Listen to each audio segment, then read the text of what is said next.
नमस्कार, मैं हूं आपके साथ पूर्णिमा मिश्रा। हमारे खास प्रोग्राम क्या कहते हैं नरेंद्र मोदी में आज आपको सुनवाएंगे पीएम मोदी का वो ऐतिहासिक भाषण जो उन्होंने 15 दिसंबर 2013 को देहरादून में दिया था। मोदी जी ने अपने भाषण में कहा कि हम सब अटल बिहारी वाजपेयी जी के ऋणी हैं कि उन्होंने हमें उत्तराखंड दिया।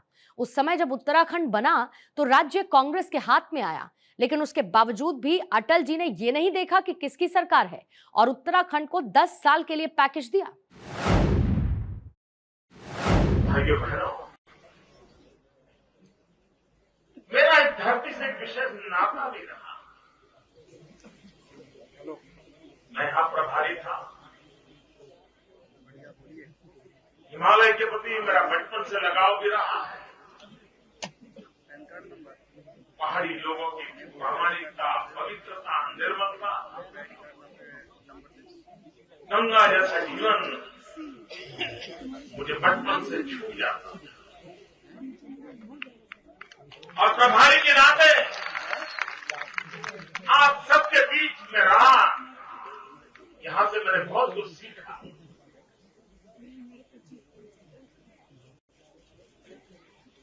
इस धरती ने मुझे बहुत कुछ दिया।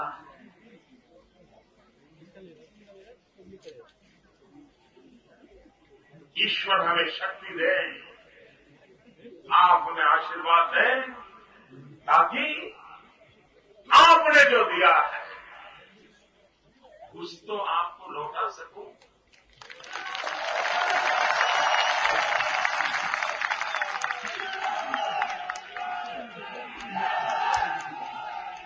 लेकिन भाइयों बहनों,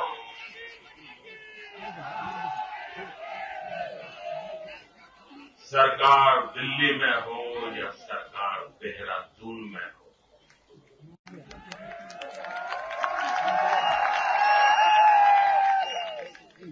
ये जनता से कटे हुए लोग हैं और ये मन से छटे हुए लोग हैं।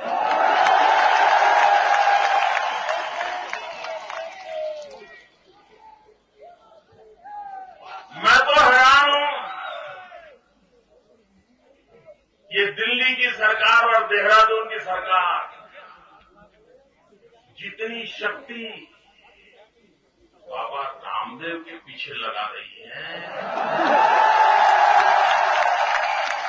अगर आधी शक्ति भी इन पीड़ितों की सेवा के लिए लगाई होती तो इन पीड़ितों की यह दशा न होती।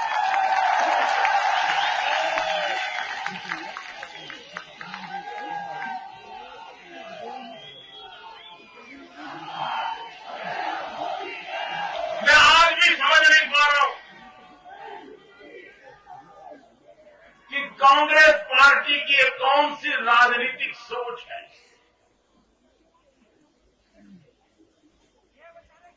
एक बाबा रामदेव पता नहीं उनको ऐसे आंख में छू रहे हैं,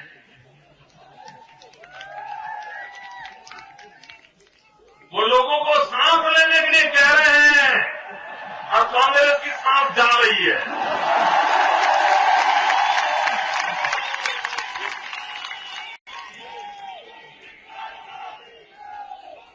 वो व्यक्ति के स्वास्थ्य के लिए भी जीवन खपाए हैं, राष्ट्र के स्वास्थ्य के लिए भी जीवन खपाए हैं। कोई दिन ऐसा नहीं है उन पर कोई नया केस न दर्ज किया जाए।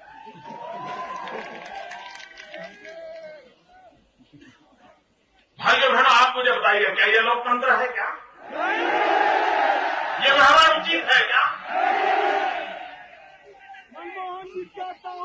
यहां पर हमारे भुवन चंद जी ने सरकार चलाई, भगत सिंह जी ने चलाई, रमेश जी ने चलाई, कोई कांग्रेस को परेशान किया है क्या? ये तौर तरीके होते हैं क्या लोकतंत्र का? क्या यही हाथ होगा क्या? और भाइयों बहनों, जब किसी राज्य में इस प्रकार की गतिविधि होती है तो राज्य में आर्थिक लाभ भी होता है, चेतना भी आती है, लोग आते हैं, नई पीढ़ी आती है, कितना राज्य का भला होता है। लेकिन ये हर चीज को ताले लगाने में लगे हैं ताकि उनकी दुकान चलती रहे। भाइयों बहनों, हम सब अटल बिहारी वाजपेयी जी के ऋणी हैं। उन्होंने हमें उत्तराखंड दिया।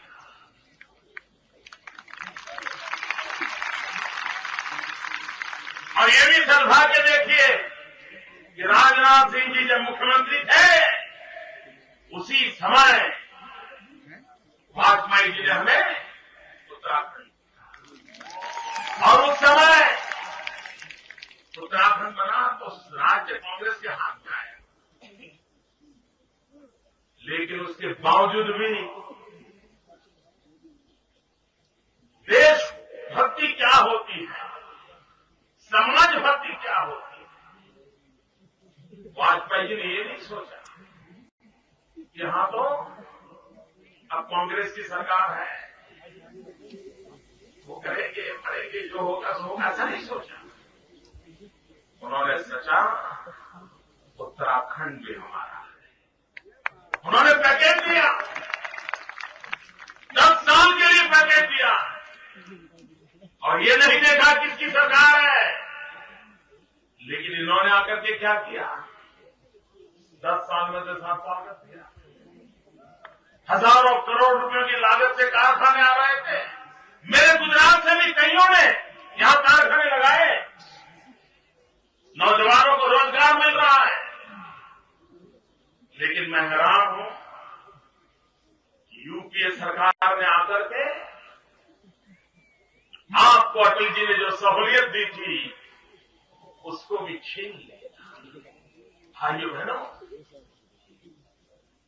शासन में बैठे हुए लोगों के लिए अपने पराये नहीं होते हैं, सारे के सारे हमारे होते हैं।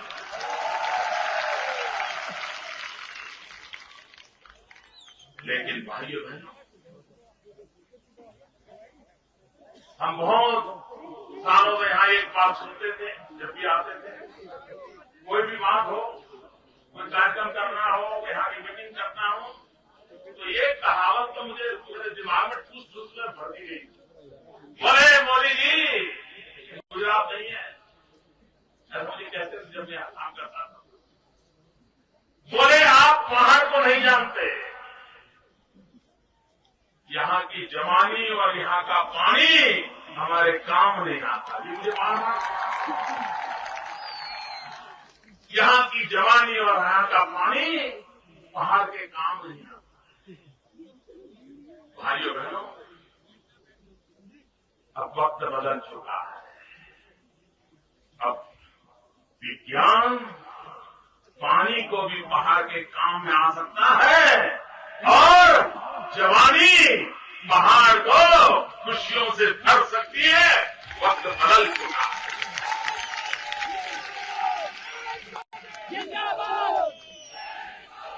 भाइयों बहनों, इतना पानी पहाड़ों में हो और देश में अंधेरा हो, इसका कारण क्या? आप लोगों का जवाब हाजिर है। मिलकर जल विद्युत परियोजनाएं वो पानी को ऊर्जा में परिवर्तित कर सकती है। और ऊर्जा न पहाड़ों की, लेकिन राष्ट्र की शक्ति बन सकती है, और वो किया जा सकता है। लेकिन इनको न समय है, न करना है, न सोच है। वो तो चाहते हैं लोग गरीब रहें, लोग ऐसे ही रहें ताकि उनकी सरकारें चलती रहे। भाइयों बहनों, आज मेरे इस पहाड़ों का नौजवान इतनी अच्छी मौसम छोड़कर, इतना बढ़िया माहौल छोड़कर शहरों की झुग्गी झोपड़ी में जाने के लिए मजबूर क्यों हो रहा? बूढ़े माँ बाप को छोड़ करके नौजवान को क्यों जाना पड़ता?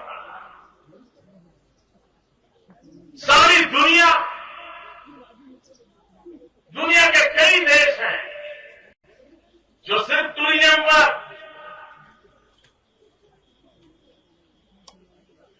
अपने देश को कहां से कहां ले जाते हैं। भाइयों बहनों, ये भूमि ऐसी है कि हिंदुस्तान के 125 करोड़ नागरिक कभी न कभी जिंदगी में एक बार इस पवित्र भूमि पर आना चाहते हैं, सपना देखकर गया। हर नौजवान को रहता है कि माँ बाप को हरिद्वार ले जाऊं, ऋषिकेश ले जाऊं, बद्रीनाथ ले जाऊं, गंगोत्री ले जाऊं, यमुनोत्री ले जाऊं। घरे का सपना है। आप कल्पना कर सकते हैं, मैं सिर्फ आर्थिक परिभाषा में बोलूं, उसको कोई गलत अर्थ मान नहीं है। अगर आर्थिक परिभाषा में कहूं तो 125 करोड़ यात्रियों का मार्केट उत्तराखंड का इंतजार करता है। आप कल्पना कर सकते हैं इतना बड़ा अवसर आपके सामने।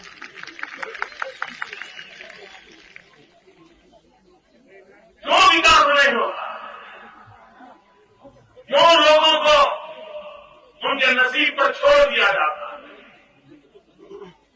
भाइयों बहनों, पूरे विश्व में आज टूरिज्म उद्योग सबसे तेज गति से विकास हो रहा उद्योग माना जाता है। $3 ट्रिलियन के व्यापार की संभावनाएं टूरिज्म में पड़ी हुई है। हिंदुस्तान के लोगों की आस्था है और दुनिया के लोगों के मन में भी जो शांति की खोज में है, जो वैभव से ऊब चुके हैं, ये भी इस धरती की शरण में आने के लिए जगह ढूंढ रहे हैं। हम न सिर्फ हिंदुस्तान, सारी दुनिया को उत्तराखंड के चरणों में लाकर के खड़ा कर सकते हैं।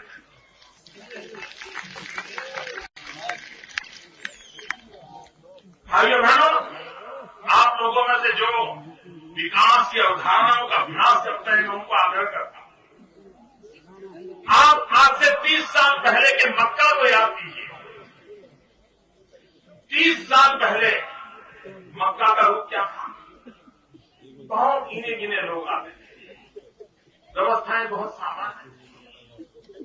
लेकिन पिछले 30-40 साल में मक्का को उस रूप में खड़ा कर दिया गया। आज दुनिया में सबसे ज्यादा यात्री किसी एक स्थान पर आते होंगे, वो स्थान मक्का बन गया है। अरबों खरबों का डॉलर का ढेर वहां हो रहा है। हर हिंदुस्तानी के लिए ये भूमि कितनी पवित्र है। थोड़ी व्यवस्थाएं कर दी जाए तो कहां से कहां उत्तराखंड पहुंच सकता है। क्या हिंदुस्तान के हर राज्य को इस धरती से रेलवे से जोड़ना चाहिए कि नहीं जोड़ना चाहिए? अगर केरल से सीधी ट्रेन यहां आती है, चेन्नई से आती है, अहमदाबाद से आती है, आप मुझे बताइए, यहां यात्रियों की कमी रहेगी क्या? यहां की आर्थिक सुविधाएं बढ़ेगी नहीं बढ़ेगी? लेकिन इनको ये समझ नहीं आता है। उनको लगता है हिंदुस्तान के हर कोने से ट्रेन दिल्ली तो आनी चाहिए, लेकिन देश का दिल उत्तराखंड में है, वहां भी तो आनी चाहिए।